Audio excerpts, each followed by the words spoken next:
मैंने आपको याद करिए पिछले चैप्टर में बताया था, हड़प्पा सभ्यता को हम कांस्ययुगीन सभ्यता भी कहते हैं। राजगिरी का मतलब होता है राजाओं का घर। अब यहाँ पर बच्चे डाउट करते हैं, देखिए एक होता है ईसवी, एक होती है ईसा पूर्व। तो मौर्य साम्राज्य की जो स्थापना हुई थी वो 321 ईसा पूर्व में हुई थी। इसमें पहला पॉइंट आता है बड़ों के प्रति आदर करना। जय हिंद दोस्तों, स्वागत है आपका आपके YouTube चैनल की टू सक्सेस पर। आज हम आपके लिए ले गए हैं 12th क्लास की हिस्ट्री का चैप्टर नंबर 2 दो रहेगा राजा किसान तथा नगर के बारे में। आइए इस चैप्टर को जानते हैं, अच्छे से समझते हैं और सारे जितने भी हमारे को मिसअंडरस्टैंडिंग इस चैप्टर में है या डाउट है वो सब क्लियर कर देंगे। आइए शुरू करते हैं राजा किसान तथा नगर को। ठीक है, देखिए सबसे पहला हमने जो क्वेश्चन रखा है वो रखा है जेम्स प्रिंसेप के बारे में। जेम्स प्रिंसेप कौन था? तो दरबारी था? नहीं।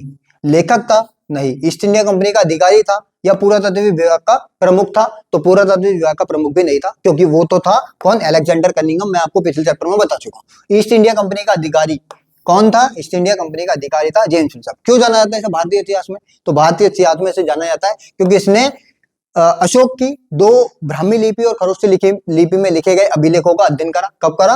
1830 के दशक में। दशक का मतलब 10 साल। अगले क्वेश्चन पर चलते हैं। जेम्स प्रिंसेप का भारतीय इतिहास में क्या योगदान था? क्या वो अशोक का दरबारी था? नहीं। क्या इसने भारत में कई सारी खोज की थी? नहीं की। इसने पाली भाषा का अर्थ निकाला? नहीं। इसने ब्राह्मी और खरोष्ठी लिपि का अध्ययन करा और उसका अर्थ निकाला, इसलिए हम उसको जानते हैं। किसको? जेम्स प्रिंसेप को भारतीय इतिहास में।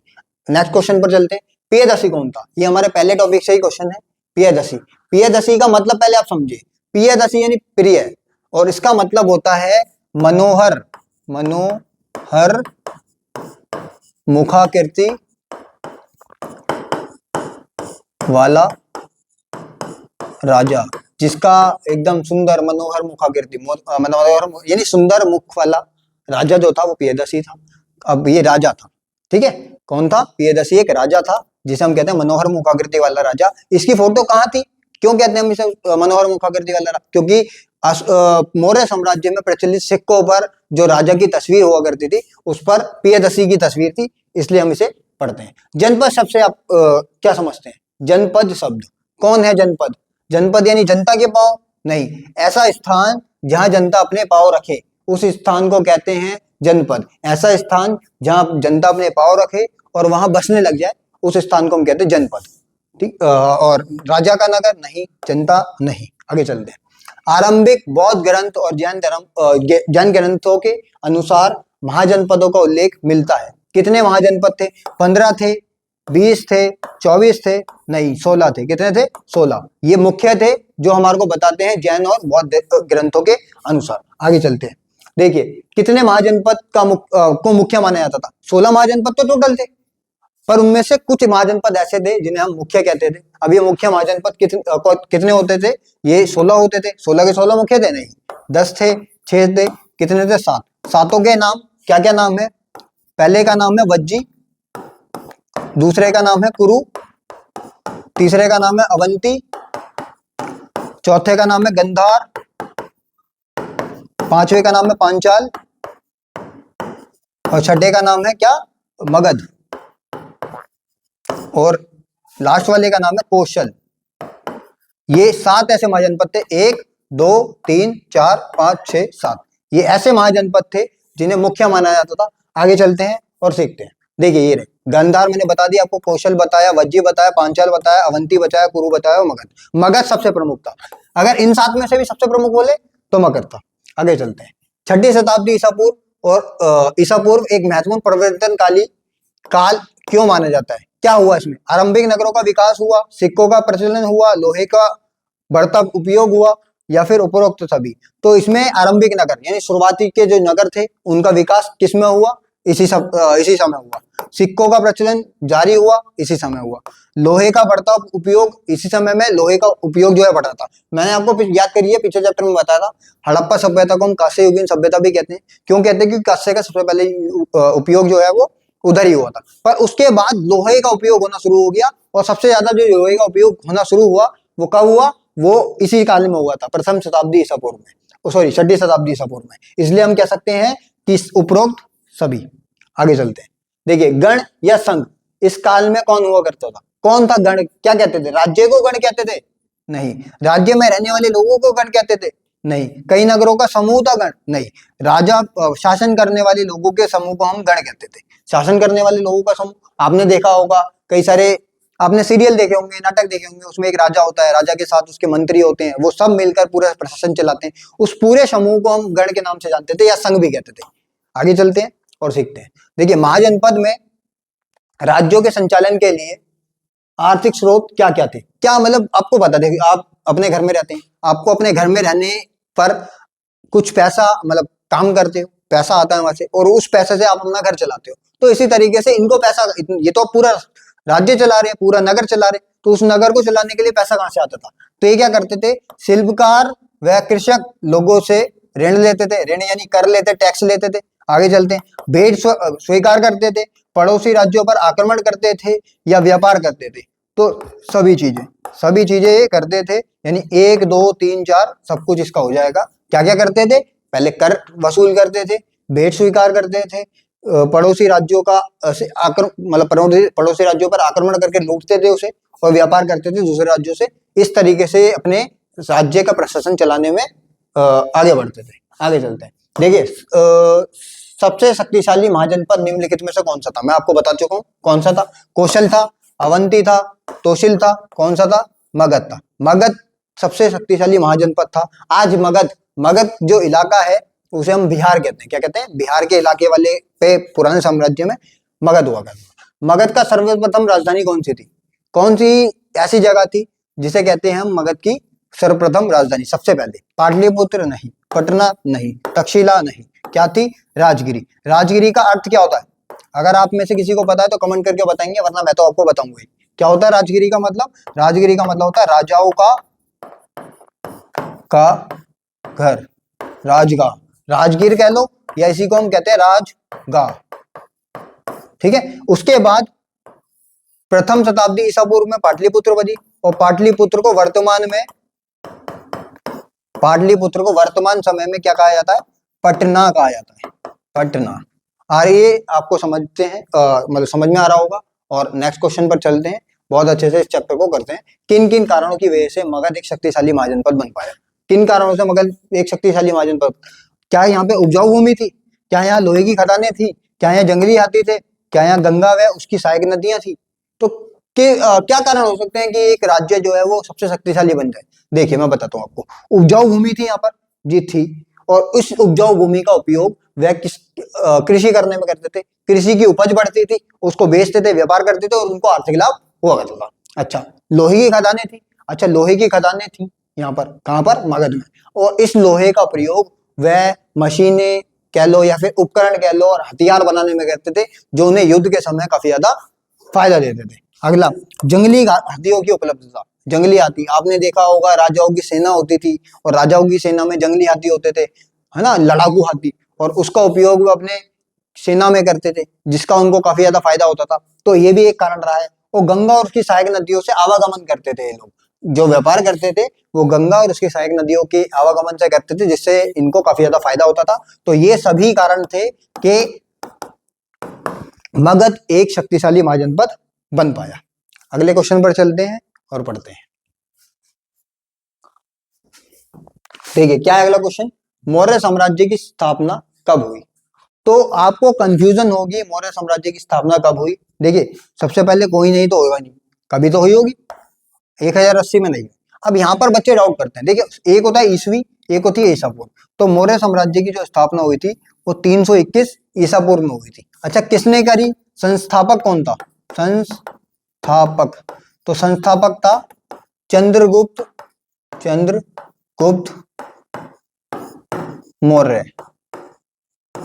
अच्छा, कब करी थी? मैंने बता दिया आपको, 321 ईसा पूर्व में। किसको मारकर करी? नंद वंश का एक अंतिम शासन था, नंद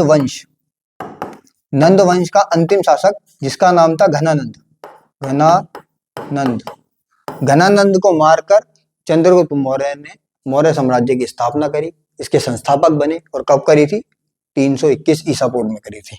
आगे चलते हैं।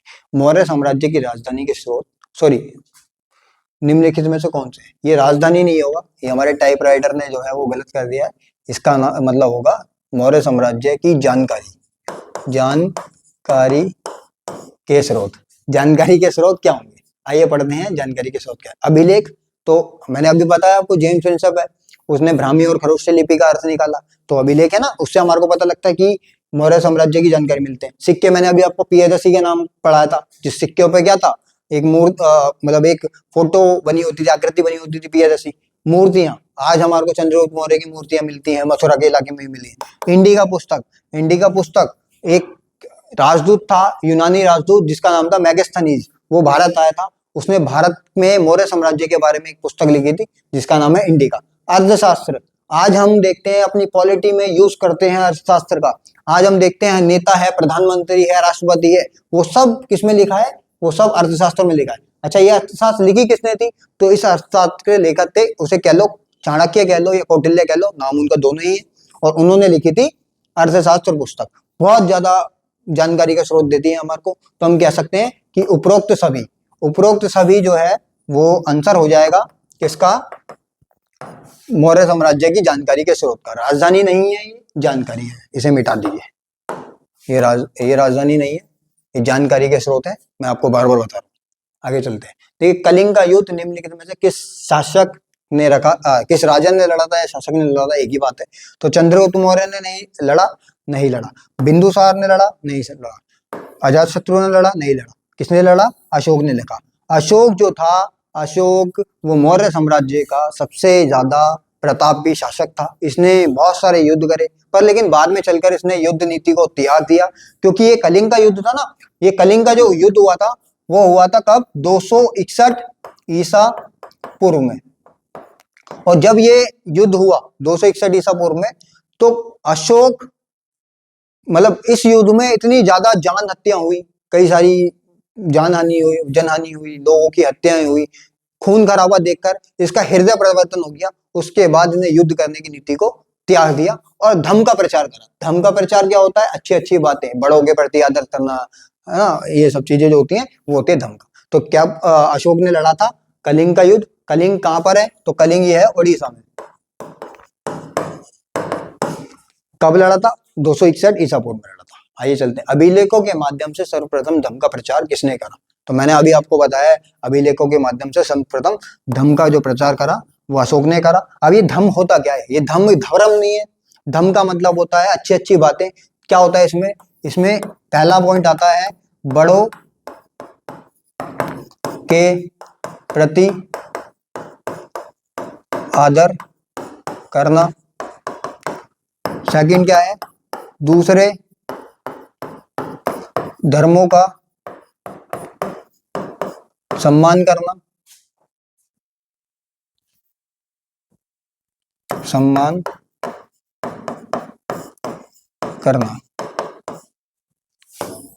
तीसरी चीज क्या होती है, इसमें आता है साधु या संत का आदर करना। ये सारी चीजें होती हैं। चोरी ना करना, झूठ ना बोलना, वो सारी आती है धर्म के प्रचार में। ये किसने सिखाया, ये अशोक ने सिखाया। किसके द्वारा सिखाया, अभिलेखों के माध्यम से सिखाया, यानी अभिलेख लिख कर। अगले क्वेश्चन पर चलते हैं। अर्थशास्त्र के लेखक कौन है, ये तो आसान सा सिंपल सा क्वेश्चन आ गया। अभी आपको बताया है कि अर्थशास्त्र के लेखक चाणक्य या फिर कौटिल्य है। मैगस्थनीज की बुक कौन सी है, इंडिका है। अशोक की बुक है नहीं, चंद्रगुप्त की बुक है नहीं। आगे चलते हैं। इंडिका नामक पुस्तक, ये भी कितना आसान क्वेश्चन आ गया, अभी बताया आपको। मैगस्थनीज ने इंडिका नामक पुस्तक लिखी। ये इसमें इंडिका नामक पुस्तक में जो है उन्होंने वर्णन करा किसके बारे में, मौर्य साम्राज्य के प्रशासन के बारे में। आइए आगे चलते हैं। देखिए, चंद्रगुप्त मौर्य के दरबार में आने वाला यूनानी राजदूत कौन था, तो कौन था यूनानी राजदूत, अभी मैंने आपको बता दिया था। वैसे तो मैगस्थनीज था, जिसने क्या करा, जिसने इंडिका पुस्तक लिखी। इंडिका पुस्तक किस बारे में थी, तो मौर्य साम्राज्य के प्रशासन के बारे में थी। आगे चलते हैं।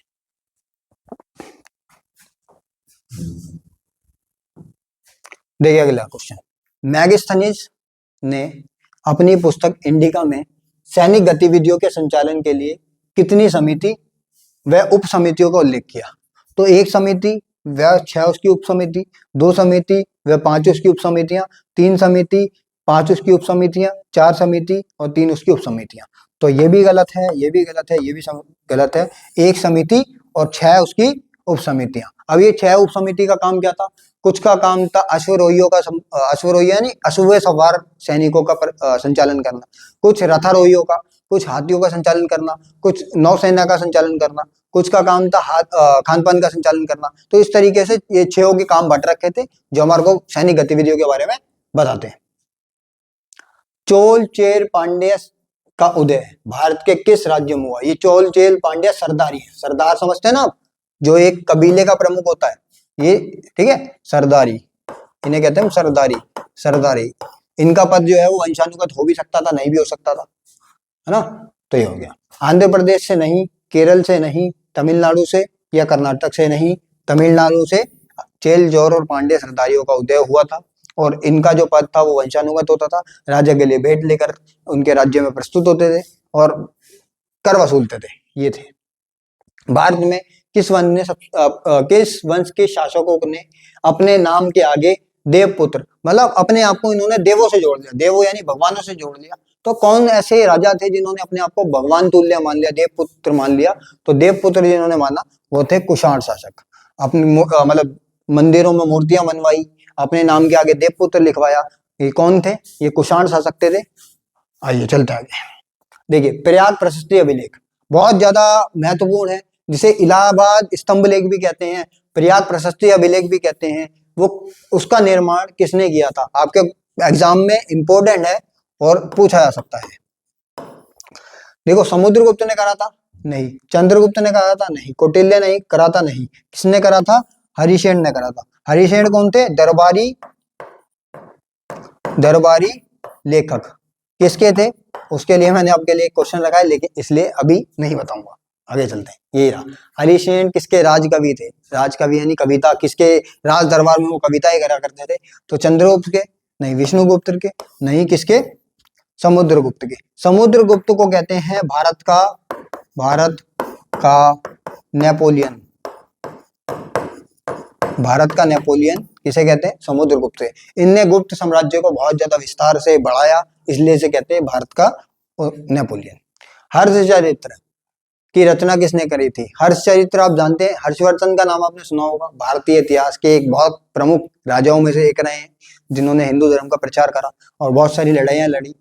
तो उनके ही ऊपर नाम लिखी, एक पुस्तक लिखी गई थी हर्षचरित्र। वो किसने लिखी थी? कौटिल्य ने लिखी थी? नहीं। मैगस्थनीज ने लिखी थी? नहीं। बाणभट्ट ने लिखी थी या उपरोक्त में से किसी ने लिखी थी? तो किसने लिखी थी? बाणभट्ट ने। बाणभट्ट किसके दरबारी कवि थे? तो जिसके ऊपर इन्होंने पुस्तक लिखी उसके ही दरबारी कवि रहे होंगे। किसके थे? हर्षवर्धन के। हर्षवर्धन के दरबारी। कौन थे हर्षवर्धन के दरबारी? सॉरी,